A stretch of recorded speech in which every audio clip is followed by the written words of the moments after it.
Good evening. You are tuned in to AWANI Tonight with me, Cynthia Ng. Police have arrested 19 top leaders of the Global Equine Services and Business Holdings GISBH, including its CEO Nasiruddin Muhammad Ali, as part of its investigation into alleged abuses against children committed under the organization's watch. According to Inspector General of Police Tan Sri Razaruddin Hussein, the arrests were carried out in a dawn raid on 4 residential units in Bukit Bintang. Last week, police rescued 392 children from 20 welfare homes in Selangor and Negeri Sembilan, which the authorities said had links to GISBH.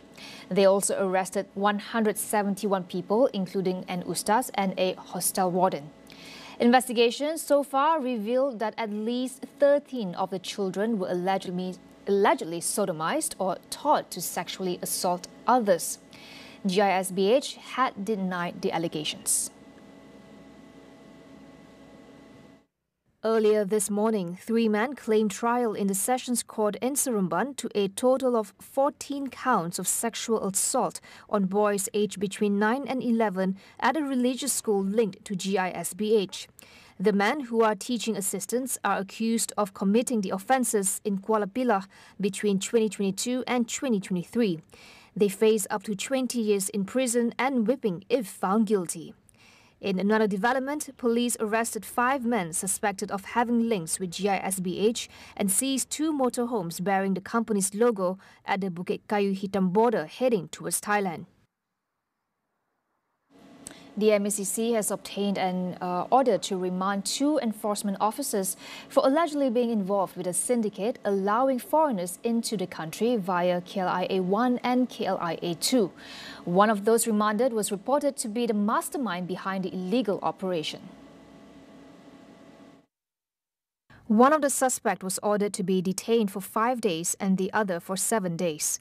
The officers, aged between 30 and 40s, were believed to be part of a counter-setting syndicate working with agents. On Wednesday, the MACC reported that over 518,000 ringgit was found hidden in the luggage at a senior female officer's home in Pahang, while 248,000 ringgit was discovered under a mattress at a male officer's home in Malacca. The 2 suspects were being investigated under Section 17A of the MACC Act. Bank Negara Malaysia (BNM) is unlikely to move in direct lockstep with the US Federal Reserve's move, which slashed interest rates by 50 basis points. The Fed's latest decision lowered their rates to between 4.75% and 5%, down from 5.25% to 5.55%. Bank Muamalat Malaysia Chief Economist Dr. Muhammad Afzanizam Abdul Rashid said Malaysia's economy, highly open to international trade and capital flows, is particularly sensitive to external factors. Based on the current global economic environment, he said, BNM may lean towards an easing bias if global growth poses a significant risk to the domestic economy. Hong Leong Investment Bank in a research note said it expects BNM to keep the overnight policy rate OPR steady at 3% for the remainder of the year, as inflation remains moderate, while GDP has advanced following recovery across sectors due to a low base effect.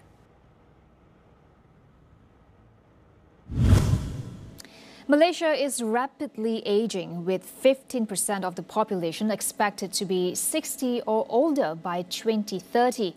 Now, as the workforce ages, how is Malaysia adapting to ensure that these individuals can continue to contribute meaningfully to society? Farhana Sheikh joins us now with some key data on the touchscreen. To begin with, Farhana, could you give us an overview of the demographic shift that Malaysia is experiencing and what would be the impact on the workforce?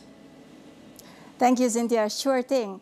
Now, in 2023, as we can see from the percentage of population here, age 0 to 14 in 2023, there has been a decline to 22.6% as opposed to 2022 at 23.2%.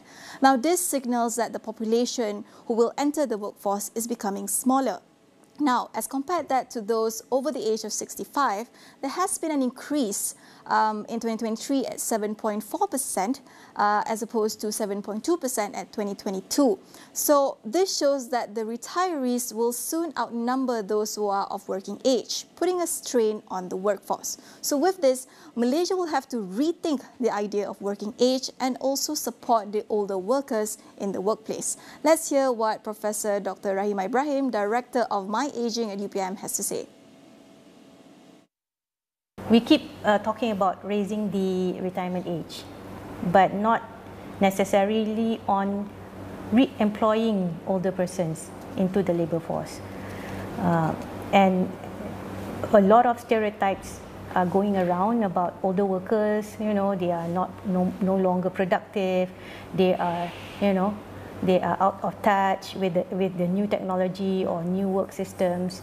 But this is where we are experiencing some brain drain, because they have a vast years of, they have experience, they have a vast number of experiences, yeah, and their experiences are priceless and not interchangeable with any new technology such as AI or the new technologies that are coming into the labour force. So experience is important because they understand the context. So of course the younger generations can walk faster, but the older generation know where they know the terrain, and also they know how to go there.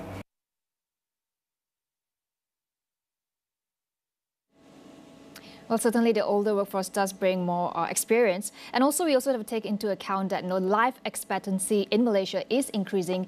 People are living longer. Surely the older population would need better support and resources in their elder years. Yes, not just to support themselves, but also to continue contributing to society. Now, if we pull up the data here from QUAP, they did a survey in 2018 of civil servants who are near retirement age. We look at some of the reasons they would like to continue working after retirement. Now, out of 1,000 respondents, a large majority actually said that they would like to keep contributing to society. Now, also a number of them also would prefer to do beneficial work, more than half for wanting to contribute to society just now. There's also a large number or a considerable amount that would like to maintain their social network at 44.8%, as well as to utilize their skills at 48.3%.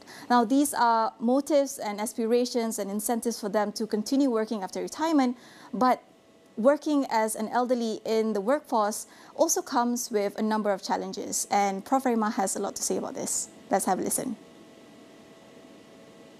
Of course, we want older persons to be engaged, to be productive, to be valued in the family and also the community. Otherwise, we are going to face issues like social isolation, mental health issues like loneliness and depression, as well as dementia or cognitive decline. And the stereotypes are not helping the older population to be active, to be there, to contribute, because they are seen as, they are seen in a stereotypical way, such as, they are sick, they are old, they are not productive, they are not technology savvy, they are, they are not open to new information or learning. Well, we see the issues and challenges brought forth by Prof. Rahimah just now. These are some of her recommendations to improve and better support the elderly in the workforce. So what is most important is having a whole of society approach that requires the government, private sector and society to really look into the older workers' contribution. Now, there are already existing programs like My Future Jobs or Hire Seniors for the private sector, for example. But in improving or setting up more programs, think about the accessibility of some of these programs, because some of them are more centered to urban areas as opposed to rural areas. So that's number one, accessibility. Also think about the type of work being offered. Can they generate proper income for the elderly and provide not just meaningful employment, but also meaningful life in general? There's also a need to set up a tailored program to cater to the elderly. Firstly, by identifying the reasons for work, identifying and understanding the reasons for work. So some of them prefer to work to keep active or to earn an income. So all these motives and incentives have different approaches. And also with working with the elderly, we also have to look at their limits and capabilities. So this is where we come to flexible working arrangement, for example. So we have project work-based, for example, to really look at how they can contribute effectively. Number 4, which is also important, is to engage with the elderly. So let them share their concerns and issues when it comes to being in the workforce, and most importantly is treating them as assets rather than burden. And this is having to do with dealing with the stereotypes mentioned just now and fighting those stereotypes and requiring a mindset change to change the narrative of the elderly in the workforce. And I think Prof. Rahimah has a lot to say about this, so let's have a listen. You know, a lot of the older adults sometimes they say, well, I'm old, help me, support me. But that's not how it goes in our society. It has to come with rights and responsibility, and also the connotation that you are aging. There are different ways of aging. So you can age gracefully, you can age healthily, you can age actively, productively, healthily. So you need to change your personal narrative of aging as well as the societal narrative of aging. So we need to give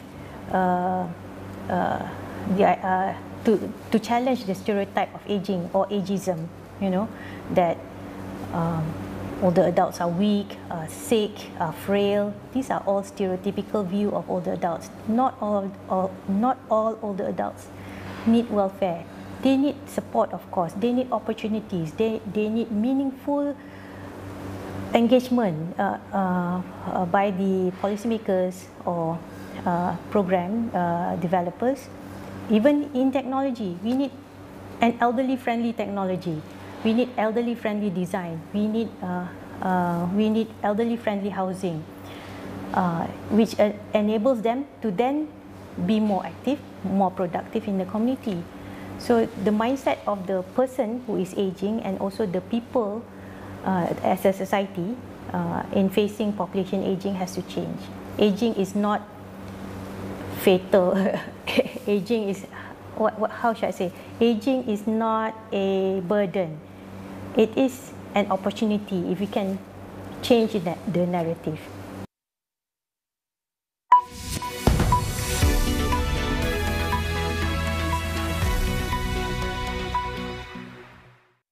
Penyasaran subsidi diesel di Semenanjung tidak akan memberi kesan kepada harga barangan keperluan di Sabah, Sarawak dan Labuan. 660 individu berusia bawah 21 tahun di Sarawak telah diberikan kewarganegaraan. Sarawak kini menjalinkan kerjasama dengan Bank Dunia dalam menjayakan perdagangan karbonnya.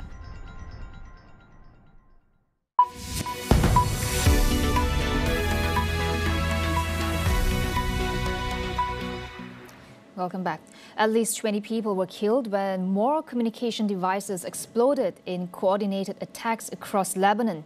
This comes just a day after simultaneous explosions of pagers killed 12 people and wounded nearly 3,000. The latest explosions occurred in the vicinity of a large crowd that had gathered for the funerals of victims of Tuesday's blasts, which included children and healthcare workers. The explosions have deepened unrest in Lebanon following the highly sophisticated attacks on pagers used by Hezbollah members. Israeli officials have not commented on the blasts, but security sources said Israel's spy agency Mossad was responsible.